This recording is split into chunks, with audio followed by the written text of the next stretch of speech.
के माध्यम से अपने सभी संभाग के जिलों में, खासकर भोपाल में, रायसेन में 363.92 लाख के निर्माण कार्यों के 20 कार्यों का लोकार्पण भूमि पूजन किया। मेरी अपनी ओर से रायसेन के इन कामों की भी बधाई। 241 करोड़ के विदिशा में होने वाले 12 विभिन्न विकास कार्यों का भी लोकार्पण भूमि पूजन हुआ। तो विदिशा के भी सभी मित्रों को बधाई, विदिशा जिले के लोगों को बधाई। सीहोर में 68 करोड़ 28 लाख की लागत से 23 अलग अलग कामों का लोकार्पण भूमि पूजन हुआ। आप सभी मित्रों के साथ सीहोर के लोगों को भी बधाई देता हूं।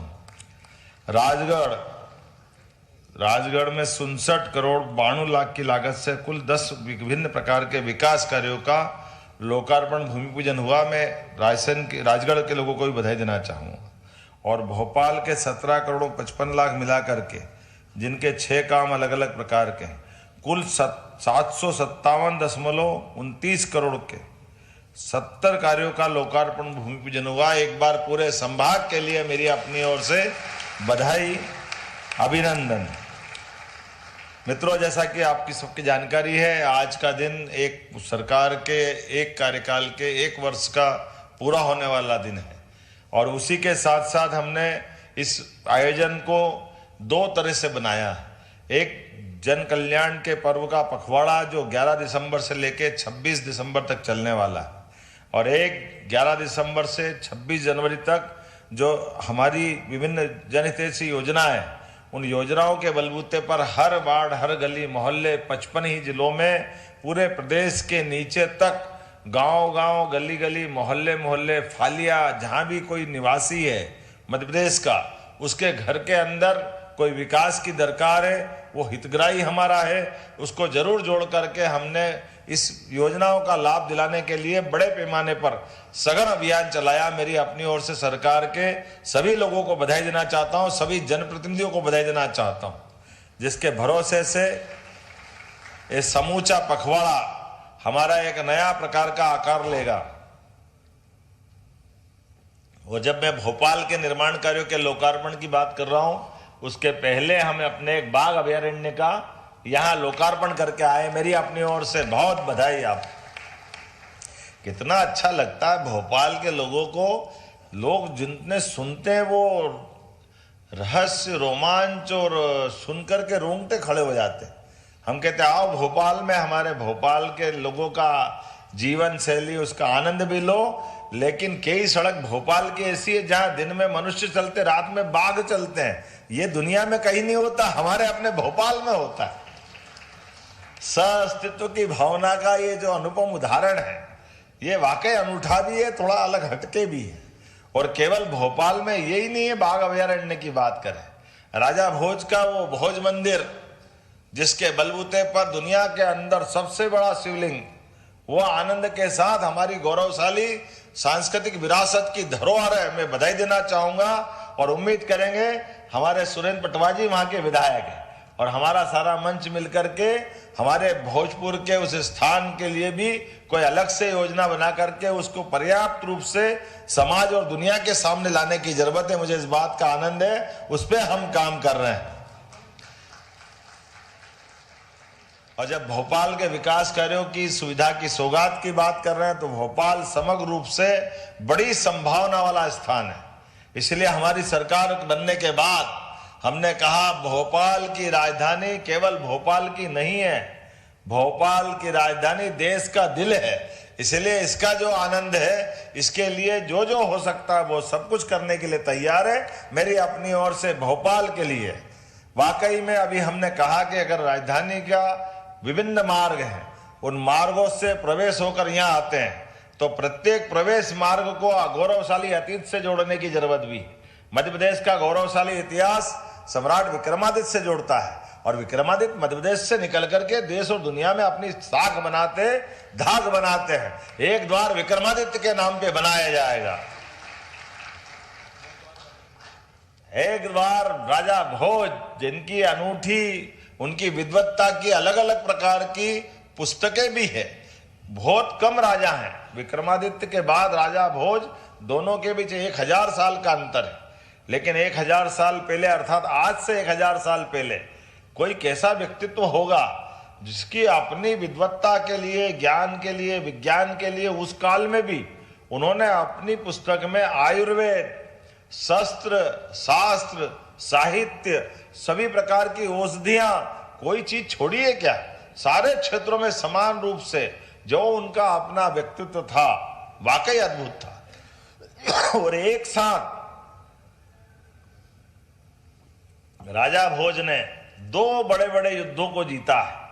जो एक तत्कालीन समय में गांगेय का राज्य कहलाता था और एक राज्य तेलप का कहलाता था। तो एक बार में एक साथ एक राजा 2 युद्ध और बड़े बड़े राज्यों को हरा दे, पूरे देश और दुनिया में वो कहावत चल गई थी, कहां राजा भोज, कहां गांगेय तेलप। ये तो अपना अपभ्रंश हो गया दुर्भाग्य से कि बाद में हमने उसकी कहां से कहां बना दी, कहां राजा भोज और हम क्या कहते हैं। ये इतना बड़ा पराक्रम हमारे, ये बड़े दुर्भाग्य की बात है। इतनी बड़ी विजय, जिस विजय ने देश और दुनिया के बीच भोज के साम्राज्य की विजय पताका कहां से कहां पहुंचा दी।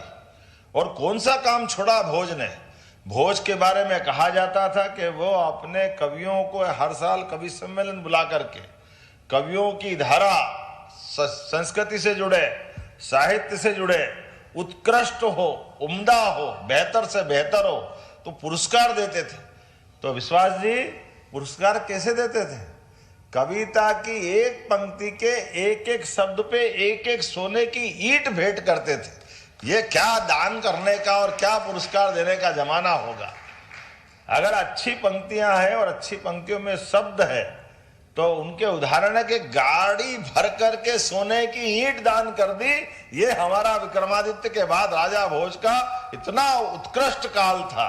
दानशीलता के बलबूते पर, न्यायप्रियता के बलबूते पर, वीरता के बलबूते पर ये जो गौरवशाली मध्य प्रदेश की विरासत है।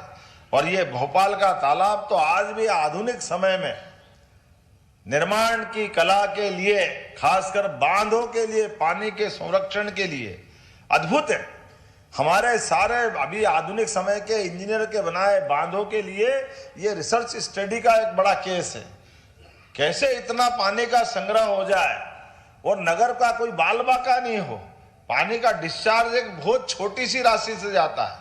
आमतौर पर जितने बांध बनते हैं वो बांध मेन जल राशि को रोक करके बनते हैं आज के जमाने में, जिसका दुष्परिणाम आता है कि सीमेंट सरिये से बनाने वाले बांध भविष्य में डैमेज होते हैं। और कोई कारण से बहता है तो अपना देश का इतिहास है, मोरवी का बांध, ऐसे कई बांध है जिसके कारण से फिर वो बड़ी जलराशि नीचे जाती है तो डाउन स्ट्रीम में जितने लोग रहते हैं सारे भारी कष्ट पाते हैं।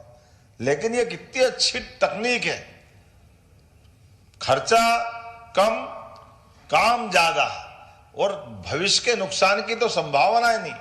ये जो तकनीक है वास्तव में आज हमारे सबके बीच में नए प्रकार से उस गौरवशाली अतीत से जोड़ती है। जो कहते हैं पश्चिम के लोग जो कुछ है हमारा है, हमने भारत वालों को और दुनिया को सिखाया, ये उनके मुंह पर अपने आप में बहुत अलग प्रकार की घटना की याद दिलाने वाला एक उदाहरण है। आज के इस अवसर पर मैं, चूंकि ये बात सही है कि सरकार तो बनती है जनता के वोट से और सरकार के साथ सरोकार समाज का होता है और सरकार और समाज के बीच में हमारे 1 वर्ष, 2 वर्ष, 3 वर्ष जब भी निकलते हैं तो ये हमारे वोटों की ताकत के आधार पर जनता ने जो भरोसा व्यक्त किया उस भरोसे से एक दिशा बनती है।